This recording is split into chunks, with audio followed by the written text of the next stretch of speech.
മാം, അതുപോലെ ഇപ്പോഴത്തെ ഒരു കൺസേൺ ആണ് ഫേഷ്യൽ ഹെയറിനെ പറ്റി യങ് ജനറേഷൻ്റെ ഇടയിൽ. അപ്പോൾ അതിന് കുറേ ട്രീറ്റ്മെൻറ്റ് നമ്മുടെ ഇതിൽ അവൈലബിൾ ആണ്. അപ്പോൾ ഇതിൻ്റെ മെയിൻ റീസൺ എന്താണ്? ഏത് ട്രീറ്റ്മെൻറ്റ് ആണ് നല്ലത് എന്ന് പറയാമോ മാം? ഷുവർ. ഇപ്പോൾ സോന, ഗേൾസിൽ ഫേഷ്യൽ ഹെയർ വരുന്നതിൻ്റെ റീസൺ എന്താണെന്ന് വെച്ചാൽ PCOD ആണ്. പക്ഷേ എല്ലാ PCODക്കും അത് വരത്തില്ല.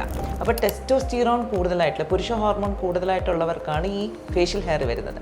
അപ്പോൾ നമ്മൾ ലേസറൊക്കെ ചെയ്യുമ്പോൾ യൂസ്ഫുൾ ആണ്. അപ്പോഴത്തെ ഹെയർ റൂട്ടിനെ നമ്മൾ കരിച്ചു കളയുന്നു, അത് പോവും. പക്ഷേ വീണ്ടും വരാൻ പാടില്ല എന്ന് നിർബന്ധമില്ല. അപ്പോൾ നമ്മൾ റൂട്ട് കോസാണ് ട്രീറ്റ് ചെയ്യേണ്ടത്. അപ്പോൾ ടെസ്റ്റോസ്റ്റിറോൺ ലെവൽസ് നമ്മൾ കുറയ്ക്കണം. അപ്പോൾ അതിനുവേണ്ടി ഒരുപാട് ഹെർബ്സ് ഉണ്ട്. ശരിക്കും നമുക്ക് നല്ല യൂസ്ഫുള്ളായിട്ട് ഹോർമോൺ ബാലൻസിങ്ങിനുള്ളൊരു സിമ്പിൾ റെമഡി എന്ന് പറഞ്ഞാൽ ക്യാമോമിൽ ടീ ആണ്. അപ്പോൾ ക്യാമോമിൽ ടീ നമ്മുടെ ഹോർമോൺസിനെ ബാലൻസ് ചെയ്യാനായിട്ട് ഹെൽപ്പ് ചെയ്യും. സെക്കൻഡ് തിങ് എന്ന് പറഞ്ഞാൽ ശരിക്കും ഇതൊരു മെഡിക്കൽ പ്രോബ്ലമാണ്. അപ്പോൾ ഇതിന് വേറെയും കുറേ പ്രശ്നങ്ങൾ കാണും. പീരിയഡ്സ് ഇറഗുലർ ആയിരിക്കും, നമുക്ക് ഉറക്കക്കുറവ് കാണാം, അങ്ങനെ കുറേ പ്രശ്നങ്ങൾ കാണാം. അപ്പോൾ ഇത് ശരിക്കും പറഞ്ഞാൽ മെഡിക്കൽ ഹെൽപ്പ് കൊണ്ടുവന്നിട്ട് ട്രീറ്റ് ചെയ്യേണ്ട ഒരു കേസാണ്.